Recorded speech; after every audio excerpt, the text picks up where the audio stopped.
துலாம் ராசியில் பிறந்த உங்களுக்கு உங்களுடைய ராசிநாதன் சுக்கிரன் குருவோட சேர்ந்து 10ஆம் இடத்துல இருக்கிறது உங்களுடைய அந்தஸ்துகள் புகழ் கௌரவம் ஏதோ ஒரு விதத்தில் ரைஸ் ஆகிறதுக்கான வாய்ப்பு நிறையா இருக்குது. அது மட்டுமல்ல, பெரிய மனிதர்களுடைய தொடர்பை எதிர்பார்த்து காத்திருக்கிறவங்களுக்கு அது கிடைப்பதற்கான வாய்ப்பு இருக்குது. இந்த வாரம் வருமானம் இருக்குது, சம்பாத்தியங்கள் கூடும். அது மட்டும் இல்லை, யாரெல்லாம் பேச்சை தொழிலாக வச்சிட்ருக்கீங்களோ பரவாயில்ல, நீங்கள் சொந்த பிஸ்னஸ் பண்ணிங்கன்னா இந்த வாரம் உங்களுடைய பிஸ்னஸ் நல்ல லாபத்தை உங்களுக்கு கை கொடுக்கும். ஒருவேளை நீங்கள் பார்ட்னர்ஷிப்போடு பிஸ்னஸ் பண்ணிங்கன்னா 2 பேருமே ஒரு திருப்தியற்ற மனநிலையில் இருப்பீங்க. இந்த வாரத்தில் உங்களுடைய முயற்சி ஸ்தானத்தை சனி பகவான் பார்க்குறார். அப்படி பார்த்தாலே உங்களுக்கு சோம்பேறித்தனம் ஆட்டோமேட்டிக்காக வந்துடும். அதனால் சுறுசுறுப்பாக இருங்க, ஆக்டிவாக இருங்க, இன்ஆக்டிவாக இருக்காதீங்க. அது மட்டும் இல்லை, சனி 3ஆம் இடத்தை பார்க்கக்கூடிய இந்த காலங்களில் வாழ்க்கையில் யார் நல்லவங்க கெட்டவங்க நமக்கு உணரக்கூடிய காலத்தை இந்த வாரம் கிரகங்கள் உங்களுக்கு செய்வதற்கான வாய்ப்பு நிறையா இருக்குது. இந்த வாரம் உங்களுடைய வேலை வாய்ப்புகள் பரவாயில்ல, வேலை தேடிட்டு இருக்கிற வேலை உண்டு. இன்டர்வியூ அட்டன் பண்ணிங்கன்னா செலக்ட் ஆவீங்க. யாரெல்லாம் ஜாப் ஆப்பர்ச்சுனிட்டியை விட்டு பெரிய லெவலில் நீங்கள் தேடிட்டு இருக்கீங்களோ உங்களுக்கு வேலைக்கான வாய்ப்புகள் இது அத்தனையும் உங்களுக்கு உண்டு.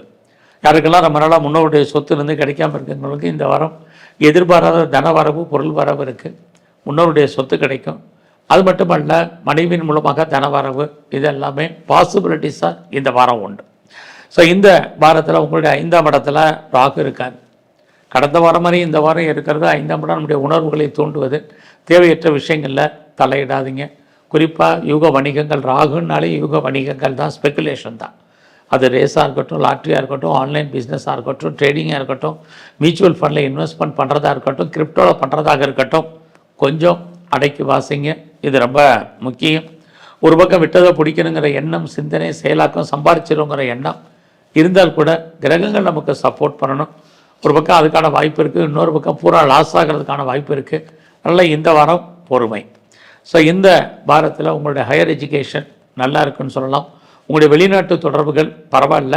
யாரெல்லாம் செகண்ட் மேரேஜுக்கு ட்ரை பண்ணுறீங்களோ பண்ணுறதுக்கான வாய்ப்புகள், ரொம்ப நாளாக பாஸ்போர்ட் வீசா வராமல் இருந்தால் வர்றதுக்கான சூழ்நிலைகள், இது அத்தனையும் இந்த வாரம் உங்களுக்கு உண்டு.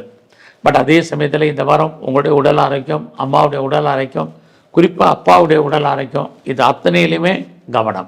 யாருக்கும் தேவையில்லாமல் கடன் கொடுக்காதீங்க, திரும்ப வராது. இந்த வாரம் முழுவதுமே நவகிரகத்தில் சூரியனையும், அதுலேயும் குறிப்பாக முருகப்பெருமானையும் நல்ல தரிசனம் பண்ணிட்டு வாங்க.